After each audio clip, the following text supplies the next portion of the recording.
On this video, I'm going to showcase something rather silly but interesting that you can do with the Bose ESP00 or 88 processors utilising CobraNet.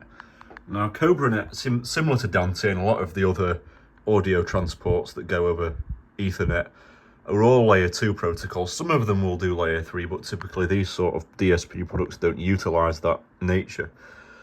So, unless these devices are on the same physical network, you cannot transmit audio from one of these units to another.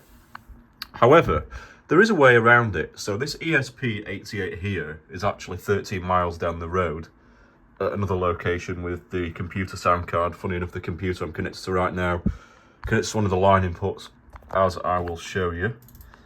Inputs 1 and 2 go straight onto CobraNet outputs on bundle 300 on 16-bit audio. And that's going to be an important part in a moment.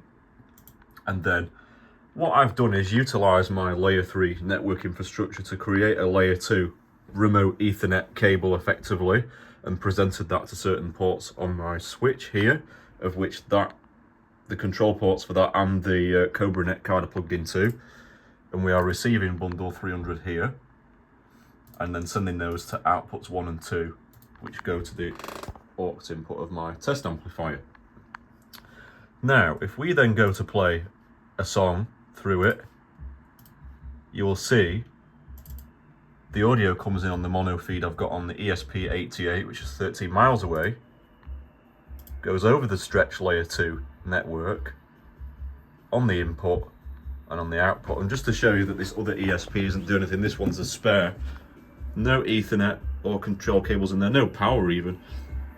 All the audio data is going over the network on the stretch layer 2 into the CobraNet input, and all the control is also going over the stretch layer 2 to the control space Ethernet input. And that's how I can see both of those DSPs remotely. Now, would you use this in a production environment? Maybe not, because the issue that you have is, whilst yes, functionally it's the same subnet, the same layer 2 network, even if they are 13 miles apart, the issue that you won't get around is latency and jitter.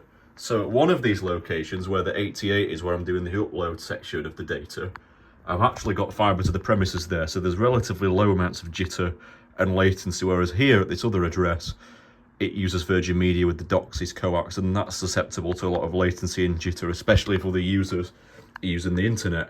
So you will find that, yes, on the whole, the audio will play somewhat stable. You will also hear artifacts and stutter in there.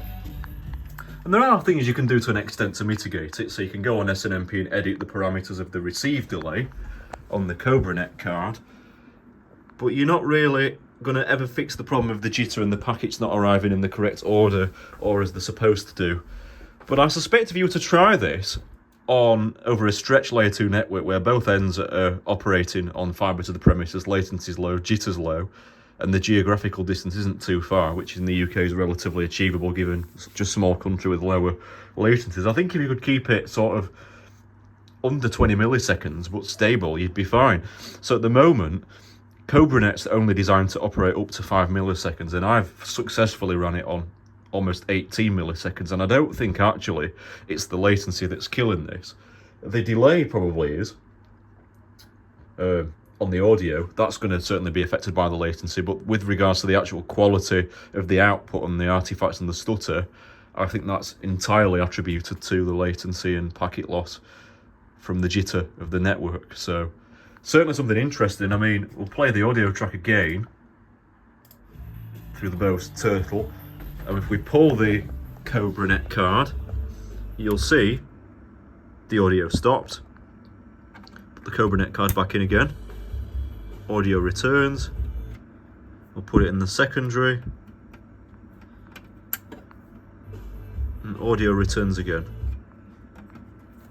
Now, for clarity, those two Ethernet cables run into this Sophos appliance, which does a remote Ethernet tunnel to the other location.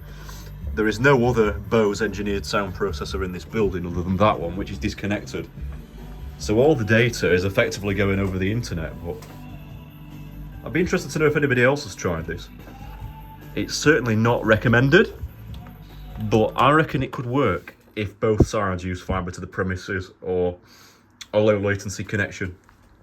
Thank you for watching.